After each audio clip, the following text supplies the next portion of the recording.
Hello and welcome everyone to the 77th episode of Everyday Eternal. With me tonight is my co-host Callum Smith from the UK. How's it going, everyone? And as a special guest tonight from the beautiful state of, I think it's California, Max Gilmore. Hey Max, how's it going? First of all, are you from California? I am, and thanks for having me on. It's great. We haven't had you on in, I think, almost a year. The last episode we had you and Min on, and just in the pre-show I was saying, like, that was one of the best episodes we ever had. Well, unfortunately, Min isn't here to make it another best episode, but I'll do my best. Things are going really well. I had my second kid was born 6 weeks ago today, so I've been really busy with that and working from home, which is really nice for family time. And squeezing in magic when I can. Congratulations, man. I think you posted the pictures. What, is it him or her on our chat? Him, yeah. I have two boys. What's his name? Zane. Zane, hey. And his wife, I'm so stupid. His mother is fine as well? Yes, everyone's doing really well. Awesome, man. So we got you on as one of the legacy experts right now. I think you've been doing a lot of work over the past year, and we're definitely going to dive into what you are thinking of the format right now, what you got planned for the format, and also like the thoughts of Callum. I think Callum, you've also been like pretty involved in legacy over the last half year, probably even more, but like especially during the last couple of months, I felt like you've been doing a lot of brewing, and you even though we probably can't discuss it too much, you had a really good deck that somebody took and won a Legacy PTQ with recently, right? Yeah, so sometimes brews go well, and this was just like one of those flukes, I think, where, I don't know, every time like a metagame comes along, you have to look at it and think, you know, what's the most effective way of attacking this? And with Lurrus being in the format, Delver was the de facto best deck. So what made it different was because they couldn't play Trinium Nemesis or Go Mega Angler. The actual removal to combat those kind of decks was pretty linear. You could just play Lightning Bolt and Fatal Push, which kills all of their threats, basically. So the idea was to make a Delver deck that kind of goes bigger. So I made Grixis Control with Young Pyromancer and Of One Mind.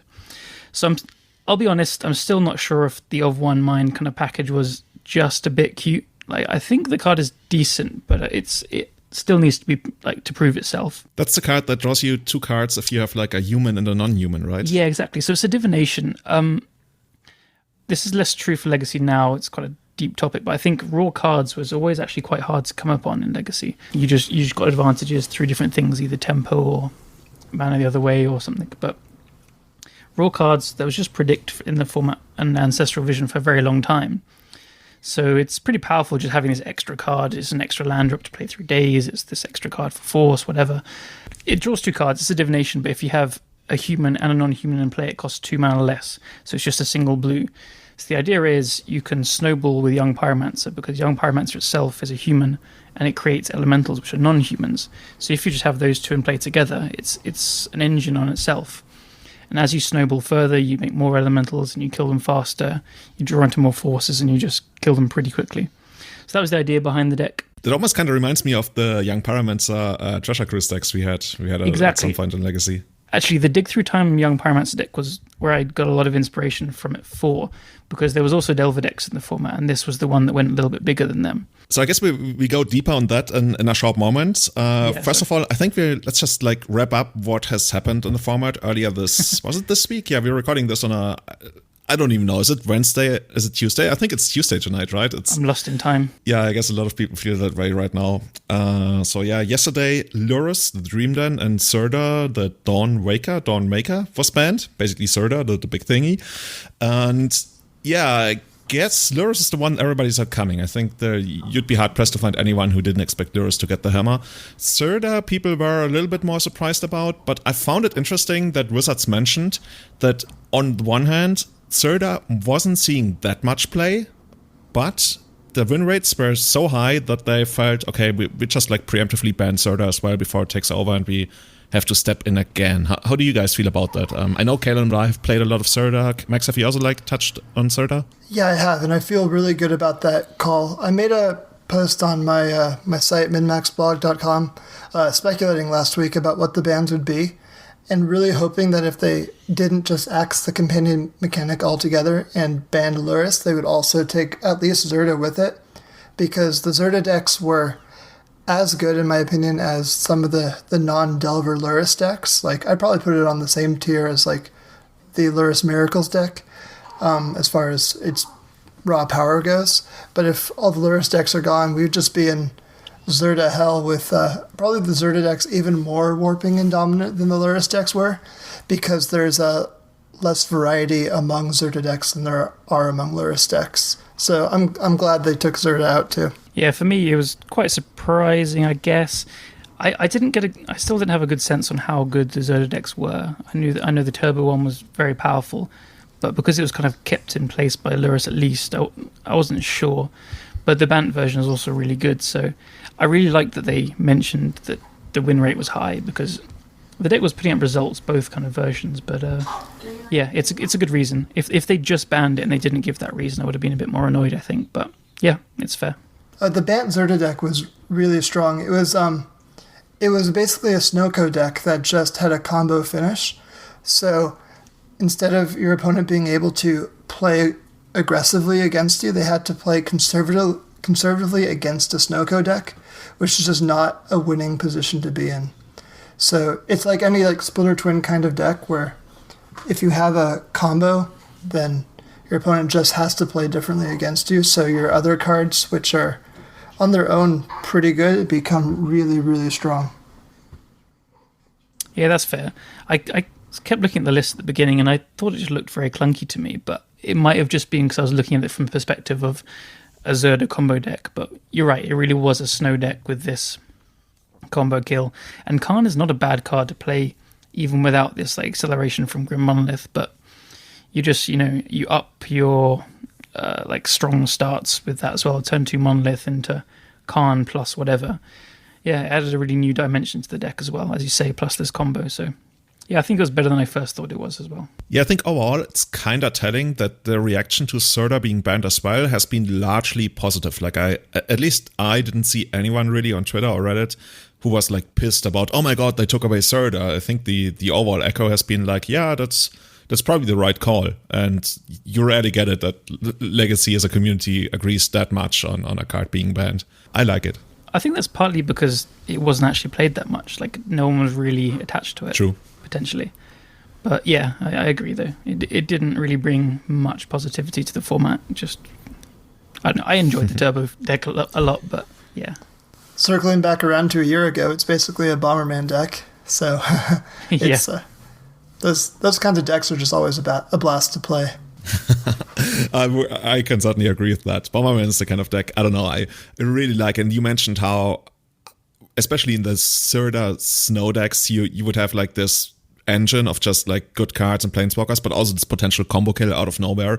And I feel like Bomberman decks also somewhat got that. They're not that grindy, but they still you guys know that, right? When you have Bomberman and you get to recur spell bombs or something, or I guess bubbles, that's still something that eventually can get you there, especially if your Bomberman can't be a replicate. But I guess that's too deep into a different kind of deck. What I want to talk about right now is what other things of Ikoria, which cards, decks, strategies are actually gonna remain. Because they didn't ban Garuda, they didn't ban Yorion, and I guess the other cards aren't that relevant. I guess there's the one, that Danite Megastrat or something that only allows you to cast stuff from your hand, but that card isn't really a factor in the metagame. Yeah. But how do you guys feel about Garuda and Yorion? I think Garuda, at the beginning, this card really, really made me angry because conventional Graveyard Hate doesn't work against it. So the fact that Leyline doesn't stop it really, really annoyed me. And I just thought this is another deck which is going to punish the non-Force of Will decks, and it's just very unfun. But actually, Caracas and Source to Plowshares and Pyroblast, if you get to kill the Garuda with the trigger on the stack, it's actually some pretty good gameplay back. So it doesn't feel OP or anything. It's a bit of a silly deck and it's kind of funny. It might just be a little bit too good to be another Belcher, but I think it's okay for now at least. Max, you've played a bunch of it, haven't you? Yeah, I've played a bunch of Garuda because the leagues go really quick. And so if I've got 10 free minutes, I can play a match. Which is honestly half the reason I'll choose a deck these days is how fast I can finish a match with it, because the faster I can finish, the more times I can squeeze into play. So yeah, Garuda is it's not quite as glass cannony as it looks on paper, but it's also not as resilient as when I'm high on it, I said it is. It really does lose hard to removal on Garuda, like the Swords to Plowshares or Pyroblast or Caracas. There's a plan B in the deck, which is like you have all these soul lands and mana rocks, so you just like slam Thought Knot Seers and you clone them and then you flicker them with Restoration Angel, or you just play some angels. That's what makes it pretty real and resilient, in my opinion. Yeah, but that's unfortunately... a real plan, actually. Yeah. It is a real plan, but unfortunately that plan doesn't happen quite as much as you'd want because the mana's really bad. That's the secret part of the deck. The mana's terrible. Maybe I've just been on the end of like 2 Soul Lands, Thought Knot into Phantasmal Images a couple of times. And it's like, yeah, this nice Grafdigger's Cage in play, looking pretty good. Yeah, it's funny how sometimes you never notice bad mana when your opponent's playing the deck, but when you play it, it's always there, huh? That's true. Because you could just be thinking, oh, they just have like 6 clones in hand, or a silly deck, but actually they have like things that just 1 mana off casting or whatever, or they need a blue mana for this clone on this thing. Yeah, I can see that. Yeah, so when you're sitting in the driver's seat, you feel like, oh, I'd win if I just drew a Cavern of Souls or a Chrome Mox or whatever it would be, but yeah, you just hit too many mana rocks or that soul deck. lands, I think it can stick around for now.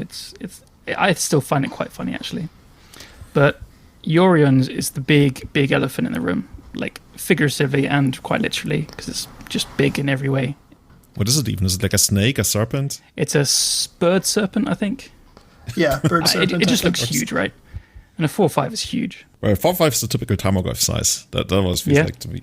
I guess that's the big card to remain from Ikoria, right? And like following the discussion we were having online, it feels like the biggest discussion right now is whether Yorion is going to continue to be a thing, or people are just going to revert back to what we had before Ikoria, which is like the 60 card Snowko deck, because they're quite similar. They have a lot of cards that kind of overlap in the form of like Icewing Kotal and Barefoot Strix. Like the deck easily scales up to 80 cards, I guess, right? You can increase your Force of Negation count, your 2-drop count. I don't know whether... What the deck actually... I gotta ask you guys, does the deck play for Preordain, or how do you actually get to that kind of number? So you play 8 cantrips, like the 4 Brainstorm, and then like the Echo Baronin list didn't actually play any Ponder, it just played 4 Preordain, 4 Astrolabe, and 4 Abundant Growth, and that was the draw a card cycle. Oh, Abundant Growth is kind of nice, right? Because you get to draw the extra card with Yorion, I guess. And if you have like lots of basics, you're not getting punished that much. That still seems kind of wild to me. Like, I know that they like Preordain over Ponder, but when you're upping the card count, your consistency of finding Force of Will and Brainstorm and the right cards and the right matchups is going to go down. So I would think that you want to just play all the good cantrips you can. Yeah, I'm in agreement. Yeah, I mean, Abundant Growth, I'm not sure if you can play in addition to both Preordain and Ponder. And I get the synergy with Yorion, but like, does Yorion need to draw those extra cards? Maybe the mana's too bad. Like, I haven't gone into it too deep myself. I just feel like I would start with 4 Preordain, 4 Ponder, 4 Brainstorm. Like, you just like what you're getting from Yorion as this top end finisher is you're losing consistency. So why are you not trying to up consistency in every way you can? Is why I'd question that. Yeah, I think the Abundant Growth is also meant to be a really bad Astrolabe 5 through 8, since it does just help your mana. Watching Anurag stream the deck, it's actually looked quite good, I'll admit. Like, it's not ideal, but it does some work. Yeah, so as far as the cantrips go, I really don't think you can go too much more above 16 like 1 mana cards that do a thing and cantrip you, but because you do need cards that actually have text to affect the game state. Yeah. Especially in a meta that gets as punishing as this one. That's true. I guess it like as much as we know the Snow deck from pre-Ikoria, some people like this deck, some people do not. It's like the bread and butter kind of mid-range deck. It has a bunch of removal, it has some very good threats that are at the middle of the curve, and we kind of got to a fairly solved state, not completely at the beginning before Ikoria, and now we're looking at it again from a do we play 60 cards? Do we play 80 cards? If we play 80 cards, what are the numbers of removal to play with that? Do we still, like, there was some 5-color version splashing red. Is Swords to Plowshares plus the bug core still the right way to go? I guess it is pretty interesting to like ask these questions from a new perspective of this extra 20 cards in the deck. And if you have Yorion as a top end, do you really need all these threats? Is another question even. You know what I wonder the most? I wonder what is like the biggest bottleneck in cards, and I think the card that's the hardest to actually scale up to 80 is Swords to Plowshares, because what's the second best removal spell you can get in that slot? I guess you could get something like Lightning Bolt if you were to splash red, or Fatal Push. Fatal Push, I guess. Although they don't play Push, but there's a lot of Abrupt Decays. But at that point, you got so many 2-drops already. Like you got basically the 8 birds, or I guess 4 of them are a snake. And Abrupt Decay certainly isn't bad. It just feels like I wonder whether there's like room for a way to attack them aggressively. Yeah. But you would need to do it in a way that you get to ignore the 8 death touchers, because they are just so incredibly good against any kind of aggressive strategy. So I don't know how you would do that. Maybe like the first card that would come to mind is like True Name Nemesis, right? Or I guess what's the beast that has infinite text on it? The 4-mana drop. Questing Beast. Questing Beast, exactly. But yeah, it's the. I think the removal suite's going to depend a lot on what people actually are playing against it. Like if there's loads of mirror matches, you want Abrupt Decays for Oko and probably Uro as well. And like you want Cling to Dust in the mirrors as well and stuff. So it's going to depend if Delver's good, and if Delver is good, what kind of threat suite they're playing. Like you probably need some ways to deal with True Name. I guess you have Uro and Oko to just ignore it. Like Life Gain is pretty strong against that, but if no one's playing Delver, then you don't need more Swords to Plowshares, and you just want more permanent removal instead of the Planeswalkers and stuff. So yeah, it really depends what people do, because I'm still like, depends how much snow there actually is. Yeah, that's true. Also, as far as the snow decks go with or without Yorion, I think the biggest problem about playing a snow deck without Yorion is as soon as you go up against an 80-card Snowko deck with Yorion, you'll really wish you were sitting on the other side of the table. Because even if having that removal, like the 4 Swords to Plowshares and no downgrades, is better against a lot of the rest of the field, even if that's true, which isn't necessarily the case, as soon as you sit down for the mirror match, you're heavily disadvantaged. And that's not somewhere you want to be when you're playing the best deck. You don't want to be playing the version of the best deck that loses to the mirror. Yeah, that's a really good point. I actually didn't consider that as a big factor in choosing between 80 and 60 cards, but I could definitely see 80 cards being favored. So you got feeling that people will initially heavily like gravitate towards the 80 card deck, and then like you would actually need a good reason to play the 60 card deck. Like for example, if the metagame was like, which kind of metagame are we actually looking at where you definitely want to play this 60 card Snowko deck? I guess one where Delver's just overall better. I'm not sure. I guess you even have enough fetch lands to get all your basics and hit your land drops in the 8 card deck. So I think combo is a big factor actually. I think both versions are so good against Delver probably that combo, losing the consistency of having a fast Force of Will, even if you have Force of Negations as well, like the combo decks these days are so powerful. You need to have interaction from like turn 1 or 2 every time. So I think that's going to be one of the big checks for this. Like, yeah, I agree with Callum. Can you afford to play 80 cards if people are trying to Dark Depths you or Omnitell you and stuff? That'd be my question. And also, playing 60 as opposed to 80, you see your sideboard cards more often with 60 cards. So I think that people are going to be playing 80, and then really the only thing that will bring people from 80 to 60 is frustration in missing your forces, like you were saying, or not finding your ley lines, even though you're playing 4 and you mulligan down to 3 cards and you still couldn't find your ley line. And this is ridiculous. Justice. Why am I playing 80 cards? and totally. then you queue up a league with 60 card Snowko, and your first match is an 80 card Snowko deck with Yorion, and then you uninstall Magic Online. Totally. That's totally how my gut feeling is. People will start with 80 and then there'll be questions. It might still be right to play 80 after that. Maybe it still is fine against combo. But, I mean, for example, Omnitell is the first deck I'm looking to beat up on snow decks.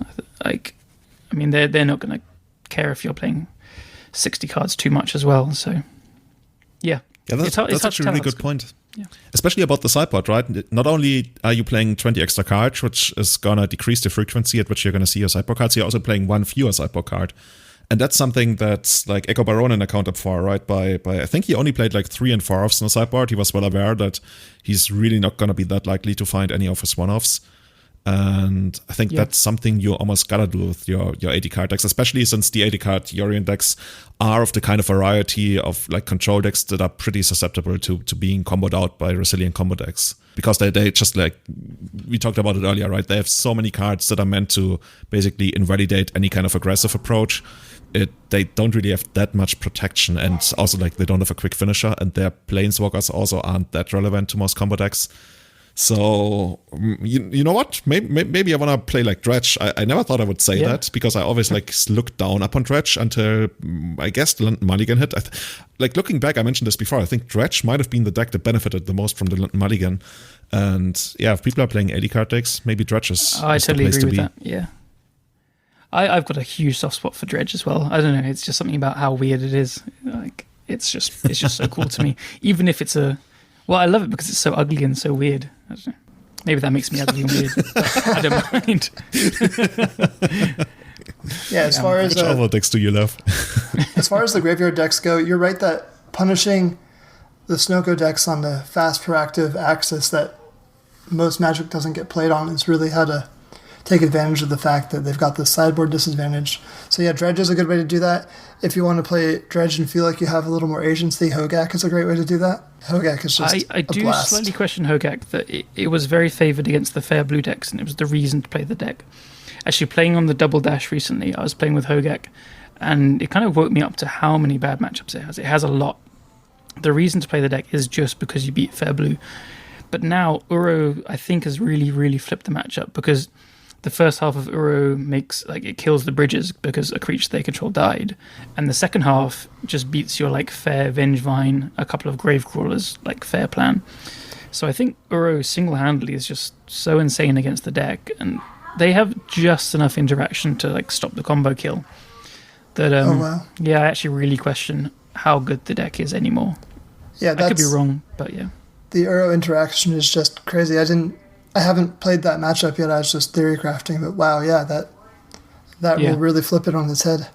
Because the way you beat the control decks is generally bridge from below, just like making a bunch of zombies. But yeah, if you hit one early, that's your tool to like make them commit to a lot of cards into dealing with that originally. Like very often they would have to push a Strix or whatever. Like it's fine, but you're getting up cards. But now they can just play an Uro, which pulls them ahead, deals with your premier threat, and then Uro comes and just like laughs at your silly little zombies. So yeah, and they have Swords to Plowshares for the Hogak. So I think actually Hogak's it kind of in theory based on the past looks set to be very good in a fair metagame, but actually it probably won't be.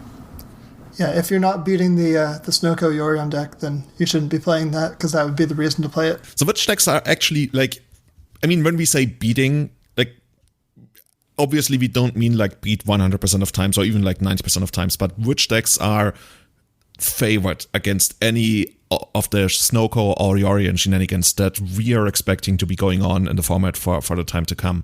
Is there anything? I guess Callum already mentioned Blue-Green Omnitel, which I think might be like a pretty decent choice, even though it's, I don't know, we did an entire episode on it, and I kind of like the deck, but it's not something I really want to see myself playing going forward. I don't know. So, is there anything else you guys want to play? Yeah, I think that the aggressive creature decks are actually fairly well positioned. The dumb ones like Merfolk or Slivers, I think that those just roll right over anyone trying to interact on a regular axis. I've been playing some Slivers online the last couple days just to try to take advantage of it, and it does work. I've had people say something like, no card tilts me more than Crystalline Sliver, and they are correct.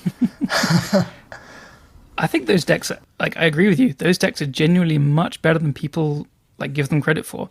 I mean, everyone's always joking about Daniel Nunes always playing Slivers. The guy just like wins a lot. He 5-0s a lot, and like I think lifetime I'm 0-5 against him, and like I've played a different deck against him every single time. Doesn't matter, just gets crushed. Editor's note: Daniel Nunes already has 2 trophies with Slivers after the league has only been open for like 2 days. Great deck, great player. And playing against Merfolk, this is like in joke about Merfolk being broken and unbeatable, but I rarely beat it as well. Like, it's hard to explain because on paper they look funny, but the way the legacy format's just been shaping up further and further, Cavern of Souls is just so powerful if your threats are powerful enough to fight through it. So yeah, right. I can totally buy Slivers and Merfolk being good. Yeah, the Crystalline Sliver and True Nemesis aspect both really invalidate spot removal. And then shifting slightly over to my pet deck, Steel Stompy is, I think, reasonably positioned against the decks, but mostly because of Stonecoil Serpent. If you can get them to use their Swords to Plowshares on something that's not Stonecoil, and then like play a 4/4 or 5/5 Stonecoil Serpent, they can't block it and they can't really interact with it with anything except for their Swords to Plowshares and 2 Jaces. So those really go the distance. So which other creatures would you play that actually make them blow their Swords to Plowshares? Is there like is Arcbound Ravager something that you can sometimes get them to Swords to Plowshares? Or Steel Overseer is the big one. I'm not sure. And also Hangerback Walker. They love to plow a Hangerback Walker because you don't get the Thopters. So it has a big target inside of Plowmaker. Okay. Yeah, that sounds good. You guys actually get me reasonably excited now for all of these decks, especially Merfolk. You know, I used to play a ton of Merfolk in 2010, 11. And I don't know, I've always had a sweet spot for that deck, and especially the Island Walk, right? I like how the Island Walk gets to ignore their Death Touchers. I mean, as long as you get your Island Walker to live, which is not a given in Abrupt Decay metagame. Unless you get maybe 2 of them, then you really blow them out. So, yeah, I mean, there's weaknesses and there's a reason that everybody's playing Merfolk, but maybe, you know, we should be playing more Merfolk and Slivers. I don't know. Like, yeah. I also recently played. Well, Max really played Slivers in a league, and I actually got like flooded with invites to the Sliver Discord and the Sliver Facebook group and everything, and that was kind of cool. Max really put his money where his mouth is, and like, you played Slivers in a Super PTQ, right? And you played it in. Oh, you did? U502 leagues with it, I think. That's correct. Yeah. Yeah. Yeah, I top 32 the Super PTQ with it. Lost a couple towards the end of. I don't really know what happens. Sometimes you lose matches, but yeah, they happen towards the end. So with the 5-3 record, I still ended up in top 32. You know, there's a certain theme to Everyday Eternal. I remember like 10 episodes ago or something, Bob back then was also like pushing Slivers as maybe the most underplayed deck in the format right now. So maybe there's something broken. I think I remember we're that just time. Not seeing it yet. I actually played Slivers for a few leagues because I felt like it. And he saw a screenshot from someone else of a chat we're in, like laughing because we got paired against me. And I went Sliver Hive, Aether Vial, turn 1. And then they like instantly posted the screenshot in this chat. And everyone started laughing. And I was like, well, I don't know. Like, it seemed good at the time. Like, I just kind of liked the deck and it seemed cool. And then he messaged me saying, is Slivers broken? In his like typical Bob way. And I was like, I don't know. But yeah, I think I kind of remember that time. Your typical way, you just answer yes. yeah. I just 6-0'd my league. It's pretty broken. I don't know. If you want more information, submit to our Patreon where we have like the Sliver. Submit to the Patreon, the guide Sliver or whatever. Patreon, yeah. the Sliver page, the Sliver Discord, the Sliver Facebook page, and the Sliver Patreon. Yeah. Man, no, let's play Slivers in the near future. Yeah, cool. But is there anything else? I'm somewhat pleasantly surprised that we are mentioning like aggressive decks, because I always felt like playing aggressive decks against the Snowko decks is somewhat miserable. But I guess Crystal and Silver especially is kind of great to play against Oko, right? They can't really turn off any of your Slivers. Right. So you need either flanking or first strike to really push through. So otherwise, the birds just death touch you away. Yeah. And then the death touches. Right, yeah. So you need either flanking or first strike to get through. But once you have one of those, you have. Daniel Nunes plays 6 copies, 4 striking slivers, and 2 of the flanking slivers. So you can usually find one with some amount of regularity. And for the younger people tuning in, flanking is the ability that gives all the blockers -1/-1, right? Yeah, that's correct. It's really good against True Nemesis. Ooh, sweet. I think what you'll notice in all 3 of these decks is they have all 3 is a unique way to like ignore Snowko's board presence, which is the biggest like draw to the deck. You just like put all these death touches in the way, and then Oko and Elks. So Max said Stonecoil Serpent ignores basically all the creatures. Merfolk has Island Walk, so it can't be blocked, and Slivers has first strike and flanking. So they're all completely unique actually, but they all invalidate the Strixes and the whatever's in a certain way. So I think that's pretty interesting. Right. So if you're looking to play, that's going to be annoying. Go ahead. if you're looking to play an aggressive deck, you can't just be like super aggressive. You need to have an actual plan to deal with these things. You can't just have like Wild Nacatls and Tarmogoyfs, because those will lose to Baleful Strixes. But you need to have some way to push through. The best aggressive deck in a vacuum is Eldrazi aggro, especially with Once Upon a Time. But then the problem is that these elks like Oko and Icewind Quaddle and Baleful Strix are all pretty good against Eldrazi. And so either you need a higher top end where you have some sort of Ulamog plan in your main deck, like medium Eldrazi, or you need to shift into a different aggro deck that is better against the Death Touch birds. Yeah, that makes sense to me. They also struggle with a 6/6 body from Uro, right? Because they kind of scale up to... I mean, Endless One can get bigger, but Reality Smash is the premier threat, and then when there's a 6/6 that gains life and draws cards, it's like... You could feel a bit silly. Yeah, a 6/6. Something that these decks also have in common is that they are somewhat weak to Plague Engineer, like Sliver, Smurfolk, even Eldrazi. Like Eldrazi sometimes even more for the Death Touch than for the -1/-1 effect, but even that kills a couple of things. And I wonder how big Plague Engineer is going to come back, because that's the one card next to Urian where people said, oh, this is going to be back, right? And to me, it's basically the bane of the existence of everything I love, which is like Maverick and Fs. And I wonder, like, maybe I shouldn't even like talk about it, but I guess people are smart enough to like figure that out on their own. And like, it's not like we didn't already have this metagame like a couple months ago. Yeah. And I guess that card is going to be because that a card directly addresses the weaknesses that we talked about, and that are basically like creature-based synergy-driven decks. And that's why it's just so brutal to me. Given if it's a Yorion deck and they play 80 cards, they're probably not going to scale it up to like 4. Maybe they're going to play 3. I don't know. Maybe they're even going to play 4 after sideboarding. I just hope that card is not going to have too big of an impact. Well, if you net deck the Echo Burden list, there's 4 Null Rods that were there for Zirda matchups, which you no longer have to worry about. So you can slam 4 Plague Engineer. Just fill him with Plague Engineers. Rodrigo's been playing like Yorion and Lurin, and he has 4 Plague Engineers. Yeah, it could be there. You know, maybe it's time to go back to Leyline of Life Force. I think, or is it Vitality? I don't even remember. The one that basically gives all your creatures +0/+1. I think it's Vitality does that, and Life Forces that can't be counted, I think. Yeah, to me, it's always confusing because in German they have the same name because they screwed up. You know, the green Leyline. Yeah, the green Leyline. Green Leyline. So maybe we'll see, like, if this theory of the creature aggro decks with synergies to beat what Snowko is doing, maybe Plague Engineer is enough to push back on it, and then we'll see a shift away from those decks. The other decks I think are pretty good against it are Blue-Green Omnitello, as we've said. Like, it's historically pretty good against slow control decks, so that makes sense. And I want to give a shout out to Jeff Lynn, who's been playing Blue-White Tempo, which I know you really loved, Julian. And his Esper Vial deck, I think, is one of the best fair decks at beating Snow. It's hard to really... I haven't played it enough myself, but watching him play against it and the way he talks about it, I think that could be actually a really, really serious contender, because he does beat Snow very, very consistently, or he did in the previous metagame. So yeah, I think that's one to watch out for. That's absolutely right.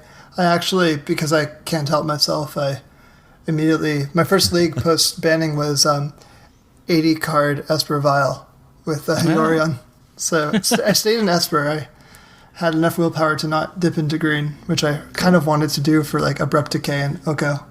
But that needs that more way you can flicker get, effects, right? Yeah, that way you can get 8 birds as well. But yeah, it felt quite strong. I know that Jeff Lynn, he streams now twice a week on Mondays and Fridays. I think it's 7 p.m. Eastern US time. So if you do want to watch a master play the deck, he does that. I think he 5-0'd last night, the day of the... Yeah, I was watching that. He did. Yeah. I think his Twitch name is like twitch.tv/JTL005. It's JLin1, actually, I think. It's not quite okay, JTL. so his Twitter is like _JTL005 _. We'll find out and put it in the show notes. I mean, we're going to link it in the show notes, right?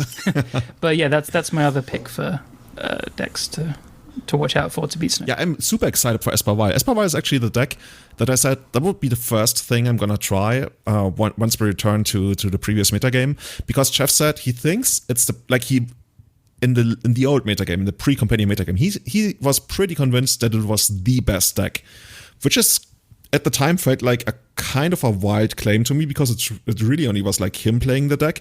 But after seeing how good like Blue-White Tempo actually was, and it lived up to the hype that he created, I'm willing to give him like a lot of credit for Esper Vial as well.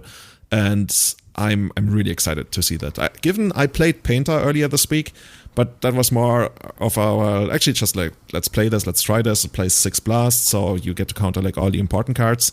And it is okay, I want to say, but I mean, that deck has other issues. Let's not talk about that yet. But yeah, I'm super excited for Esper Vial. Me too. So that. Okay, I hope like in a week or two we can actually come back and talk about how we did with the Esper Vial, and why Slivers is actually the answer. Can I hype Esper Vial a little bit, because I've played a decent amount of the deck. So one of the things that it really does well is it gives you a ton of agency in how you actually play. You have so much innate card advantage in all of your creatures, but you've basically got this giant recruiter flicker toolbox that you draw so many cards and you find the right answers for everything at a given time. That is basically a creature prison deck that you figure out the weaknesses of your opponent's deck, and they're not random, right? You can identify your opponent's deck, figure out the weaknesses, and then play to create a board state they can't beat between meddling mages or like Peacekeeper or just several Baleful Strixes and flickering them around. You can just create this board state that your opponent can't beat. I swear, like, most of my wins are usually by concession, as opposed to getting my opponent's life to 0. And that's pretty uncommon in a creature deck. So for the people listening right now who are super eager to click the show notes and see what the deck looks like, can you explain what like the core of the deck is gonna be like? You mentioned meddling mages, you mentioned vials. I would think that like the recruiters that allow you to get your one-offs, is that what makes it tick, or is there any other kind of like super important engine? The Recruiter of the Guard is the main card that makes it tick, combined with Soul Herder, which at your end step you blink a creature, so you can blink a Baleful Strix to draw a card. You can blink the Recruiter of the Guard that you went and found the Soul Herder with to get something else. You can blink a Spellseeker. You can blink a Palace Jailer, which is one of the sweetest plays possible, because you just keep on exiling creatures over and over again.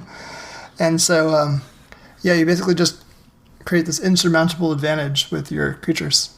Sweet. Now that's something I'm definitely gonna try. I'm actually gonna put it together after recording tonight. And you mentioned you splashed you didn't really splash it, right? You can just get it off white mana. You put Julian in there, and has that worked out for you, or do you feel like you might go back to a 60 card version? I only played one league. I went 4-1 with it. Lost really quickly to some strong red stompy draws, and then ground out four really long wins. It felt strong. What I did to get up to 80 cards is I went up from 20 to 28 lands.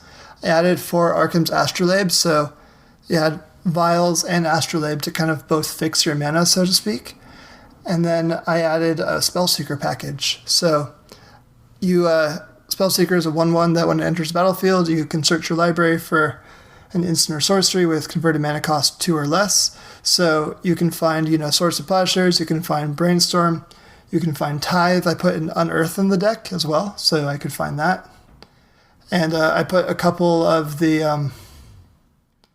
it's a standard card. I'm blanking on the name right now, but it's a 2-mana black instant that destroys target green or white creature or planeswalker. Noxious Grasp. Yeah, that's... Noxious Grasp, that's right. I put a couple of those in my sideboard because they just say destroy target Oko. And, nice. Yeah. I guess that's your makeshift Abrupticate. Yeah, and before you know it, you're at 80 cards. Yeah, I've been surprised how easy it is to kind of fill out the 80 cards in most decks. Like, just in theory, of course. Like, all your things make sense. And I saw Jeff was playing with the Spellseeker last night as well, actually. Just as a one-off tutor target to have more tutors, because you just need to have more tutors in every way. Yeah. The fact that you can then, like, Recruiter for Spellseeker and then Spellseeker for Oh, I also had Ephemerate, which is just absolutely insane in this deck because it's just... That's the main one to get with Spellseeker, I guess, when you're not sure what you get. If you're not getting like a bullet, then you just like get that, and then you Ephemerate it, get it again, and get more things, and sounds crazy. Yeah, it really is. So yeah, you can you have access. It's an 80-card deck, and what the main issues with 80-card decks are finding the right cards. But if your 80-card deck is just full of tutors and tutor targets, then you have access to your whole deck. It's just more cards. Yeah, I guess the deeper, the longer the games go, the more this kind of approach is gonna shine, where you really just like have all these sweet cards that gonna cover a lot of corner case scenarios as well. Whenever we talk about that, and it gets me super exciting, I keep going back and I'm wondering, okay, is Delver gonna let me do all of that? Like, is Delver gonna allow me to chain like, the tutor into the Spellseeker, into the Ephemerate, or are they gonna murder me before that? So how do you guys feel about like the state of Delver? That's almost like a podcast of its own. Like, how do you feel about Delver right now? Which versions of Delver do you think are the best? Like, what will people be trying to do and be the most successful with? I'll say two things. First of all, if you design a deck and you think it has an okay matchup against Delver, you're never beating Delver. If you design a deck and think it has a really good matchup against Delver, you will sometimes beat Delver. And you're even at best. Yeah, and Esper Vial has in this frame a really good matchup against Delver. It on paper destroys Delver, which means that you'll beat it more than half the time. And I think that the Rug Delver decks now that can really leverage Oko are in a good spot. There's also people playing Clothis, I think is the name of the card. It's from the new Thera set. It's it is. The that red-green god. Super good against Snow. That one. It's I've seen people main decking copies of it because it's basically a sulfuric vortex, except instead of you losing life, you gain life, and it's also main deck graveyard hate, and it's indestructible. So I think that deck is probably well positioned. There's it's also not a creature, so it can't get OCO'd. That's true. Unless you play too many creatures out for some reason. Like if you have 4 Goyfs out or something, then it becomes a creature. But yeah, never mind. Yeah, really, really high on that card as well. I'm glad you pointed it out.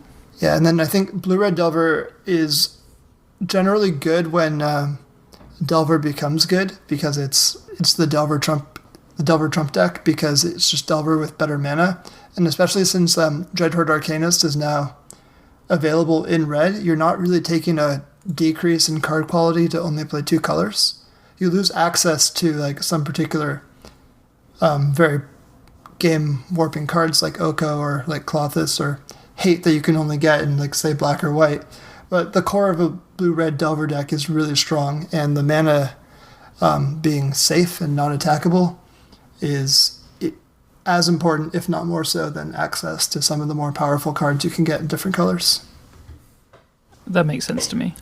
Like, I think we've noticed a trend where whenever there's a new meta game, people kind of usually default back to Blue-Red Delver, because that's just the proven core. You have Delver, you have Lightning Bolt, and then you have the usual suspects of Daze, Wasteland, blah, blah.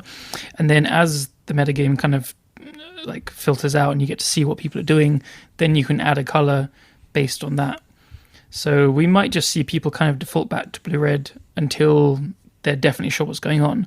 But we're already pretty familiar with this like pre-Ikoria Snow metagame already. In which case, as you said, Clothis is a great way to attack it, which is a new card. So I think we might actually just skip this blue-red phase. And yeah, I think you're right. Go straight back into Rug. It's so good. Like, I really like that you bring up Clothis, because I really didn't respect that card at all. Like, I really thought like this is just like the danger of cute things and of cool things, and people are giving this card way too much credit. And then I played against it recently. I think it was it was still at Lurrus times, right? But I was playing a Delver deck against this god, I think it is. And I felt like, how am I ever gonna deal with this card? Like, it's not a planeswalker, I cannot attack it. It's indestructible. I can't Swords to Plowshare. What the fuck? Yeah. And like the advantage actually did accumulate over time. Like, I didn't think so, but it actually did. It doesn't really feel like it gets to influence the game as much as, for example, Oko. So I wonder, but it's probably only going to be like a 1 or 2 of in those decks, right? In the Rug Diver decks where we've seen it in, like they probably don't commit to it as much as like a 3 or 4 of, or do they? Yeah, no, I think it's like a 1 main deck, 1 sideboard probably kind of thing.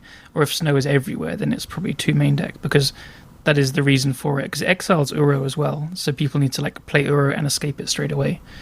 So, and it triggers on the turn you play, right? Or how does it actually work? No, it triggers on your trigger on the next upkeep or draw step. I think it's on your first main phase it triggers. First main phase, sorry, yeah. So yeah, you can't make it happen on the turn you play it because you've already passed the point where it would do that. Yeah.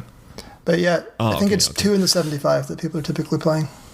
Another card you guys mentioned that I think is, like, going forward, at least to me, it's on the forefront of my mind, like for every deck I play, is Dreadhorde Arcanist. When I played Painter yesterday, and that's what I was like alluding to earlier in the cast, I knew going in that that card was going to be an issue, because for as much as I like Painter, it doesn't really put up any kind of fight against Dreadhorde Arcanist, really, and that card destroyed me. Like, I lost to Blue-Red Diver twice, or even 3 times, I don't remember, and that kind of was such a big factor that I really like am reconsidering my approach to Painter, that I feel like as much as I hate it, I need to like include something that stops the Arcanist engine. And some bolts, yeah, yes. Yeah, that's just the thing, right?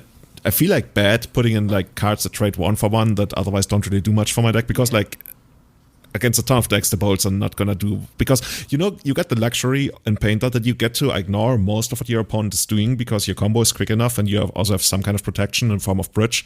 But even like inserting bridge isn't that quick to actually stop the Arcanist, and if they draw like 2-3 cards, and especially in the Blue-Red Diver decks, I feel like they have so much removal for a potential bridge. Like they have a Braids, they have what's it called, the Fairy that's coming back now that Lurrus is not a thing anymore.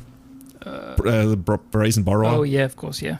So yeah, that one's gonna come back, and yeah, I do wonder, are Diver decks, like we got Clothes, but are Diver decks also gonna include the tech that we already were somewhat doing against these control decks of Nilrod, like not Nilrod, Winter Orb? Like, are we gonna see like Blue-Red Diver like with a ton of Winter Orbs to fight the? I wouldn't be Snowko surprised. Decks? Like it's one of the best ways to beat it. Like, I mean, to take a slightly different example, Chase Hansen or Stryfo, he says his deck destroys Delver unless they get to resolve and protect a Winter Orb.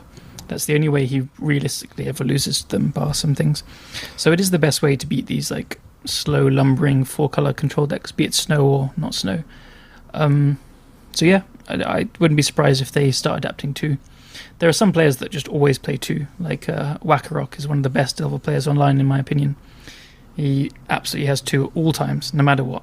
So, and then people will copy that. So it's... I will also say though, I think Arcanist might not be as prevalent in Delver as we have had recently, because the Lurrus decks were completely super grindy. They had the aggressive draws, but they actually worked off the card advantage more than aggroing and tempering people out.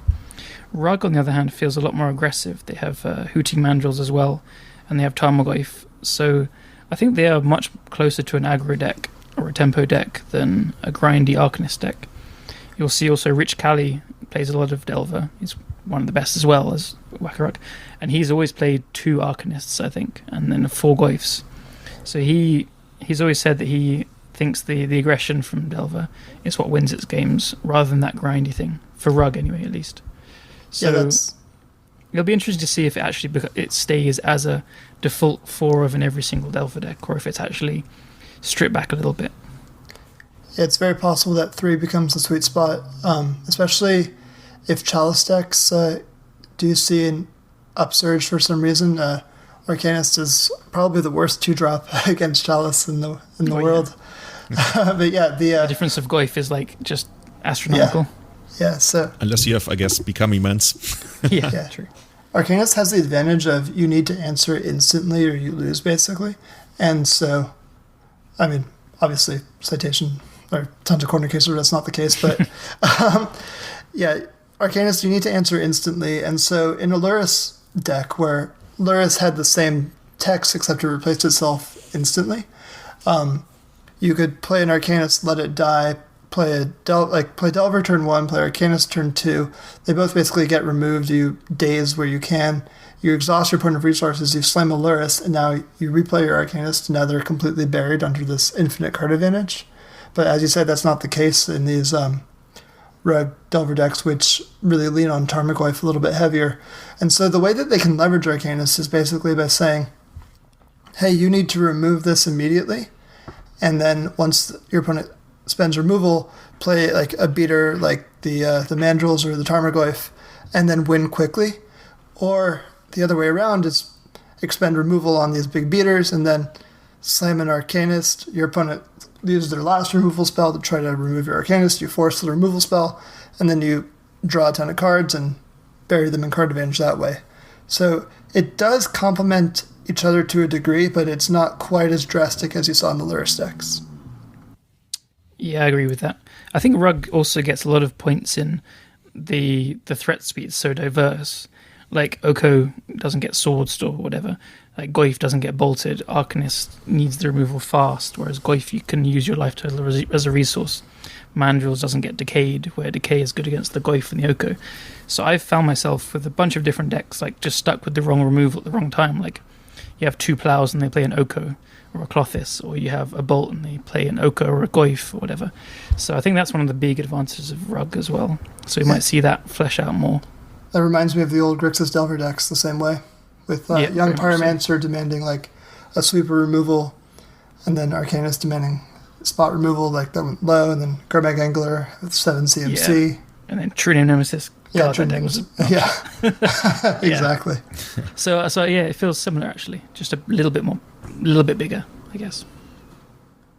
Yeah, and I guess Arcanist also somewhat gets to work around the Death Touchers if it gets to flashback, Lightning Bolt or something, clear path to the opponent, but that doesn't always work out that way, and you're in a weird spot, right? You don't really value your Lightning Bolts and removal spells very highly against the Snowko decks, I would think, but at the same time, especially if you're running Arcanist, and you also want the reach from Lightning Bolt, you still kind of somewhat keep them. Yeah. I guess there's a world where you have Pyroblasts and you flash them back to a clear path to like not lose it to Death Touch. It still feels pretty important. Like it's the Arcanist and the Goyf and the Mandrills. You don't want any of them trading with the Strixes. And like they hit really hard. So like you're down a card, but you're up 5 damage or something. So yeah, I think they're pretty important. Yeah. Also, probably like a card that's already saw a lot of play was Spell Snare, I guess, which makes sense. It's not only the thing that you get to counter their 2-drops, their Death Touchers, which I feel might actually, I've mentioned them so much, maybe they are actually the most influential card in the format right now. You also get to do that with a tempo advantage, which is kind of a big thing. Like if you get your opponent to basically skip their second turn by just paying 1 mana, that's kind of a big deal. Yeah. Although every time you have Spell Snare in hand against Delver, they play Oko 100% of the time. I promise you. It's just how it goes. The best thing that Spell Snare does is pitch to Force of Will. Yeah. Don't let Marcus hear this. Sorry. So, a card we actually haven't spoken about at all, since it didn't really see any kind of play as of late, is Veil of Summer. Do you guys think Veil of Summer is going to make like its big, whether it's going to be glorious, I don't know, but its big return? Glorious is being a bit kind, I guess. Yeah, I mean, Veil is fine against Delver, but it was really actually pushed out because of Delver.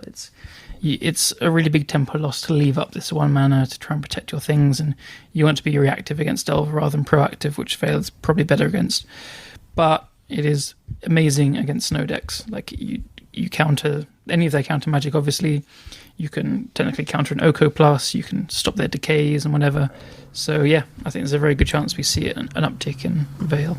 Yeah, Veil is both good against the decks that are good against Snowko, like some of the fast combo, and then also good against Abrupt Decay. So as people shift toward Abrupt Decay, which, I mean, you can look at the permanents we've been naming, Abrupt Decay is really good against them. As people shift to Abrupt Decay as the uncounterable removal, Veil of Summer does a great job at stopping that plan. So I think it's going to actually see a resurgence as the metagame evolves a little bit toward Abrupt Decay, which is where I think things are going. Yep, makes sense to me. What I do wonder is, I feel like Veil of Summer is at its best out of a control deck against another control deck. It's basically a Pyroblast that cantrips in that sense. I've always been somewhat hesitant to run it like in Delvar, or like people tell me, why do you not run it like in Elves or Maverick? And always feels like it doesn't really work that way. Like those decks are not, at least Maverick and Elves are not really constructed in a way that like the matchup dynamics work out, that you often get to do that. I guess you get to do that a little more in Delver, even though like I'm not that happy to like leave up a green for Veil of Summer and Rock Delver especially. I don't know. So do you think it's good enough to be like like I could see it like as a 2-off in the sideboard, right? At best. Yeah, I mean, what you're trying to describe is like Maverick is like you're playing to the board against these control decks and then trying to navigate to a game state where they can't answer your threats. And it's not always on the stack. Like I think Force is obviously good against Maverick. Like you could use it to force through a choke and a Gideon. But the problem is your best threats against them are expensive as well. So like if you have a choke or a Gideon or whatever, then you're leaving up the Veil as well at the same time. It's pretty mana intensive and it like might not play on your curve. And so if you're playing too high up the curve, then you're not putting enough pressure on them and they can just like actually instigate their own proactive game plan. Whereas the control mirrors, you have so many answers for any kind of proactive pressure you try and put on the opponent that it's kind of almost doomed to fail unless they stumble on mana or something.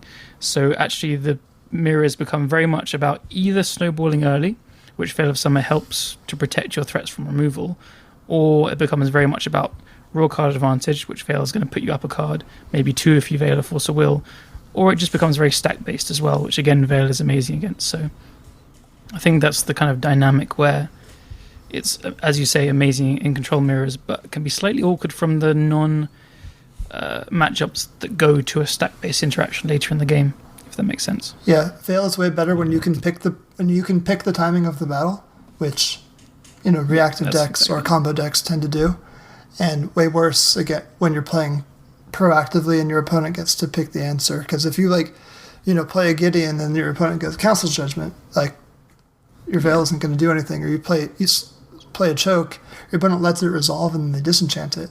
Like again, like nice Veil of Summer. Yeah, I guess it depends what you're forcing through, because obviously it's insane in Show and Tell, because if this Show and Tell resolves, they just die. Right. But like as these threats from Maverick, as we're describing, they don't just die. Like, and a lot of the removal from the control decks can deal with it in non-veilable. Is that the right word? Veilable? Yeah, ways. Right. Yeah. And with Omnitel, you get to pick the timing. Something that's always like a little bit awkward to me as well is, and I keep going back to those cards all the time, are like Ice Codal and Baleful Strix. They're not really faced by Veil. They just don't really care about it. And they themselves are kind of like removal spells. And they are so important, right? They are some of the best, like, quote-unquote removal spells in the format right now. And when you don't get to interact with them, like with Veil at all, it just feels like bad. I can see like a scenario where I have like Tarmogoyf and they have Baleful Strix and I have like Veil, and I'm like, yeah, I wish you were a Pyroblast. Yeah, it can feel pretty bad. So I don't know. I think it's like the reason it gets, well, I guess it gets a bad rep, right? I think it's one of the most called for cards for a ban in Legacy right now. I think the major reason for that is just how it influences the control. I could be wrong, but I think that's where the whole reputation comes from, like the control mirrors and the influence it has on the control mirrors. I don't really feel like decks like Delver playing it is what makes it so miserable for control I agree. players. It's a weird one, because it is actually a very narrow part of the metagame that it's a quote-unquote problem for. But it's just so powerful, I guess, that it like evokes this visceral reaction to it, because it's just so strong when it's good. You just feel a bit sick. But yeah, it does feel slightly narrow in application in theory now, but we may just be going to a format where it's so good again. And with that, I guess we'll have to see what the format is really gonna look like. I guess next week we're gonna get the first 5-0 lists, and we're also gonna have the next Legacy Challenge in the box. And I guess this Thursday is, I guess we're gonna have a PTQ every week now, right? That's just how it works. It's amazing getting these super PTQs, like the results. Like the challenges are great because you can see not just the curated 5-0 lists we got every week, but you can see what decks are actually like. You can see the trends, what decks are doing well. But now with the super quantity, PTQ, right? It's more players, more grinders as well. Like grinders are not format specialists, but they'll pick up what they deem as the best deck or they're told is the best deck. So you can see people's perceptions of the format as well as what is actually performing well. So, yep, these are great. I love it. Yeah, I love the Super PTQs.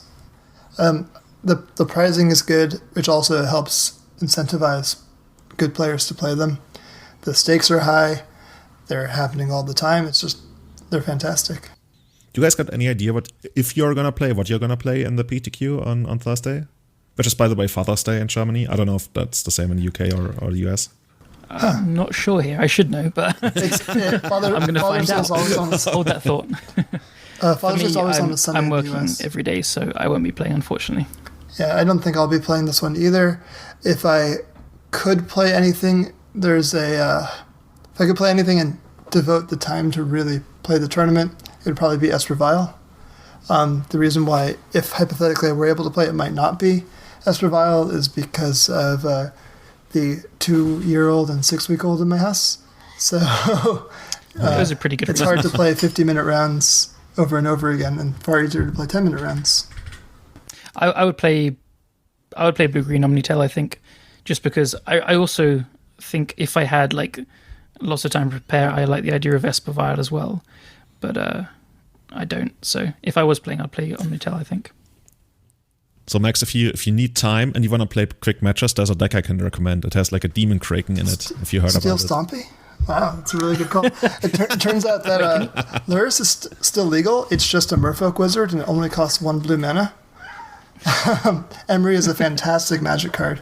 I've been playing a blue version of Steel Stompy with 4 Emerys and 2 Psi Master Thopterus, because the problem with Steel Stompy is that it had a bad Delver matchup, which, calling back a little bit, means that you will never beat Delver.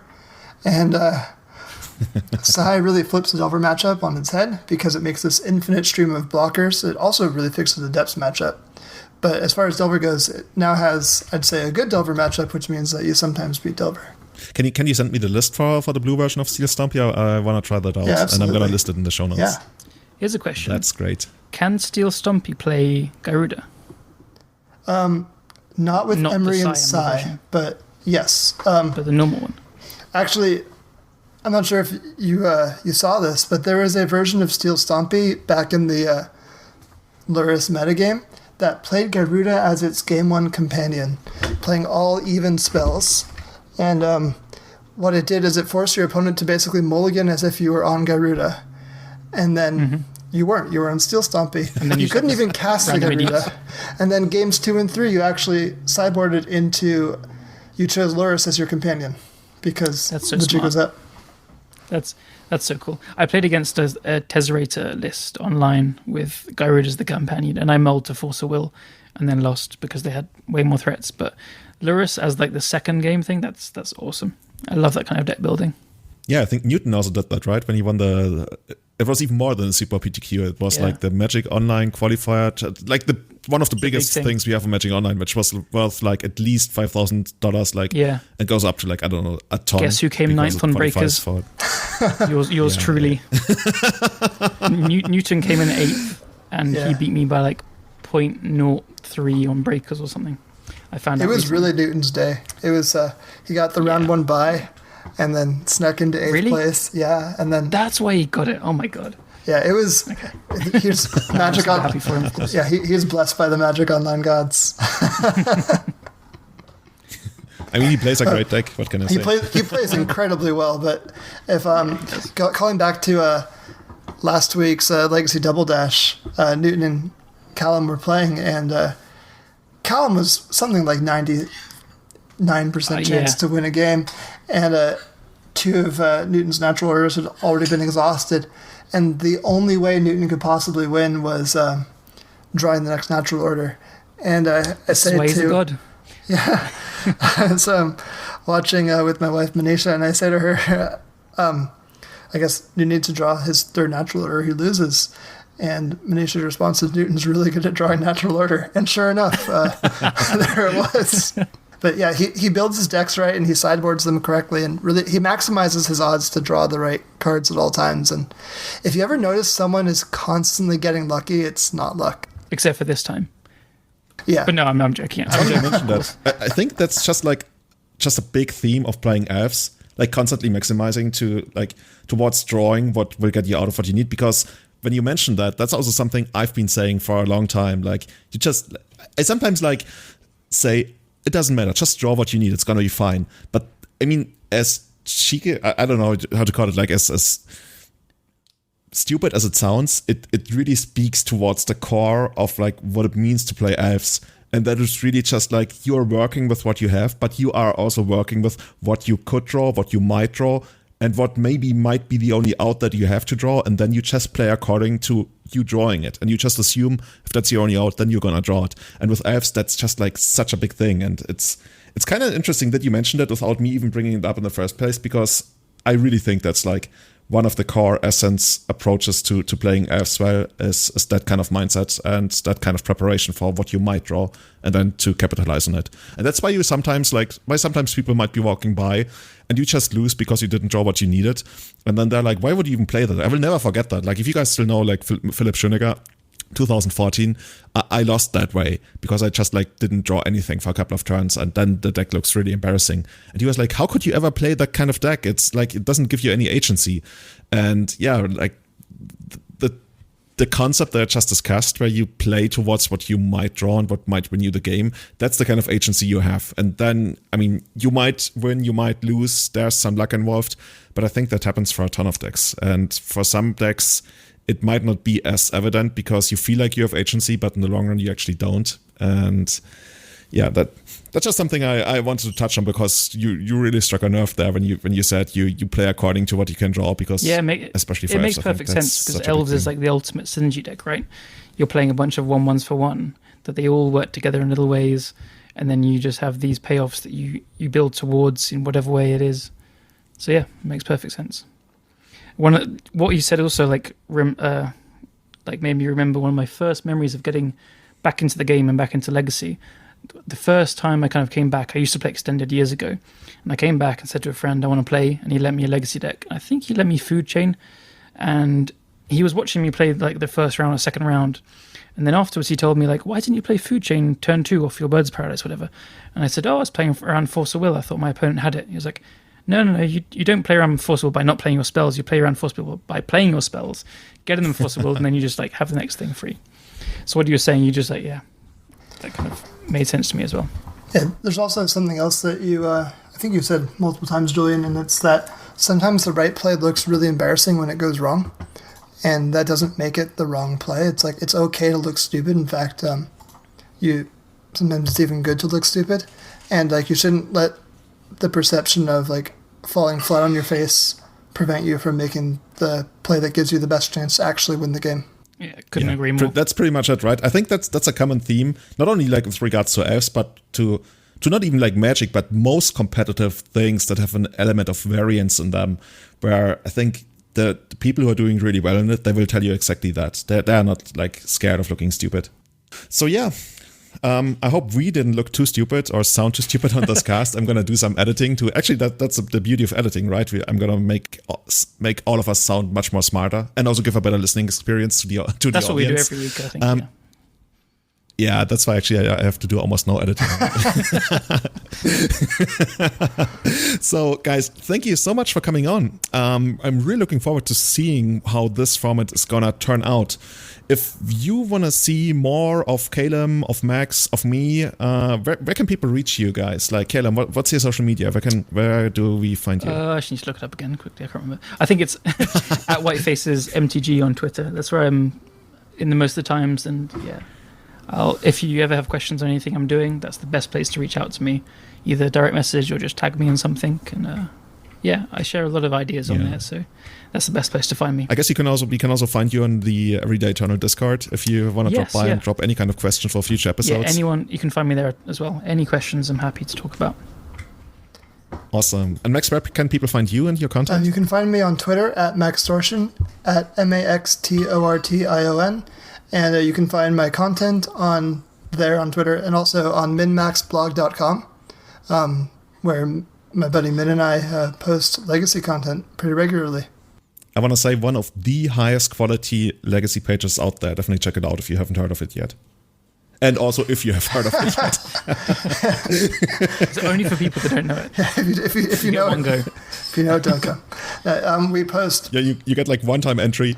We post theory articles. I've got a new computer now, so I'll be able to record more leagues again. Unfortunately, my old computer was on its last legs, and the CPU was overheating whenever I tried to record. But now that's back on, so I should try to record some leagues and post them in this new metagame. I play a lot of different decks, so I also just try to write about what I play, so it's not just a league with nothing on it. I'll write about why I think it's good and the kind of metagame that the deck is trying to leverage. Awesome. And if you want to find me, I'm at itsjulian23 on Twitter and twitch.tv/itsjulian for my weekly streams that I do actually more like 2 to 3 times a week now that the soft quarantine is still kind of going on. And hopefully also in the future in general. And if you want to follow our podcast, by the way, we also have a Twitter, and we have actually had a Twitter for a long time. It's at EternalMTG. And yeah, we're posting stuff there, and you can also hit us up there. And if you want to enter the aforementioned Discord, the Everyday Eternal Discord, you can do that by supporting us on patreon.com/everydayeternal, where you can subscribe on different tiers. It's based per episode, so if you only release 1 episode a month, that's only going to be charged once. I think that's the fairest way to go about it. And it really does make a difference for the production of all of this. And yeah, we really, really appreciate it.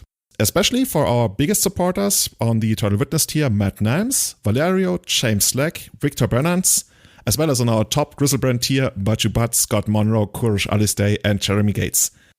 And our brand new supporter who just joined us this month, Nunes Sliver. Thank you so much for your support. Other ways to support our podcast. If you want to leave a review on iTunes. I don't know what kind of accent that was. If you want to go to iTunes and find Everyday Eternal, leave a 5-star review there. That's going to make a big difference for us and also for future people who want to discover awesome legacy podcasts. Thank you so much for that. And I think we're going to call it a day here. I'm going to go play some Murfolk now, and we're going to see all of you again in the future. Yeah. Thank you so much. Bye-bye. Goodbye, everyone. Thanks, Julian and Callum, for having me on the Best Legacy podcast. Hell yeah. Goodbye. Thanks.